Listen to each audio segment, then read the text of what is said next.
السلام عليكم ورحمة الله وبركاته. بلين كنيا بغنا جانو أيضا فيديو براق أبنيت أفني رانتنا فيديون أرق أبنيت أفني خونيس فائدة خضرة كاروتي في براكلي جانين الرا إسنيف إبسوفي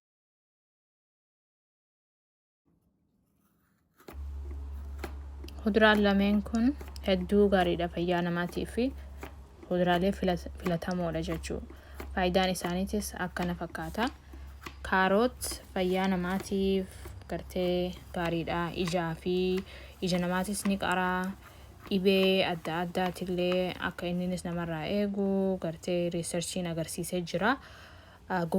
Goggogina garaatillee garaa yoo nama jajjabaate jechuudha nama laaffisuudhaan nama gargaara kaarotii fayyaa lafeetillee ni eega dhiiga namaatis ni tiisa nama dhibee kolesteroo qabullee gartee kolesteroo ni qaqqannasaa takkaa'uu lakkoofsa isii jechuu qaqqabaa agarsiisee jira. Researchiini ammallee gartee saniin alatti ilmi namaa tokko yoo gartee qaama ofirraa buusuu fedhe jechuu furdina san yoo ofirraa buusuu barbaade qaama buusuudhaan nama ni gargaara inni nyaata filatamaadha sanitti illee hogguu dhufu jechuudha. Itti aansee gartee biraakliinis akkasuma fayyaa namaatiif hedduu gaariidha.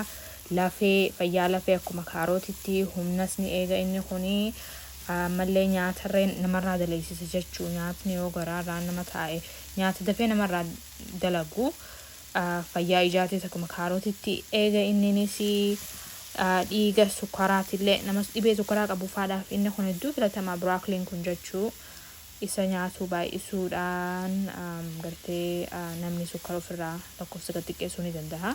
Fayyaa onneetis ni tiisaa.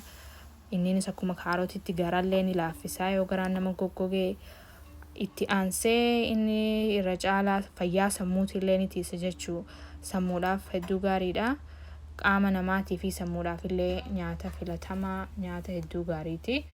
Biraakilii fi kaaroot nyaata keessanitti akka ida'attanii nyaattan hawwii guddoo qabnaa waan akka raafuu goommanaa waan adda addatti ida'attanii takkaawwa akka nuti goona kanatti akka nyaattan hawwii qabnaa galatoomaa daawwattoota keenya waan nu hordoftaniif guyyaa gaarii nuuf tura subscribe like share godhaa sultii gaarii nagaatti.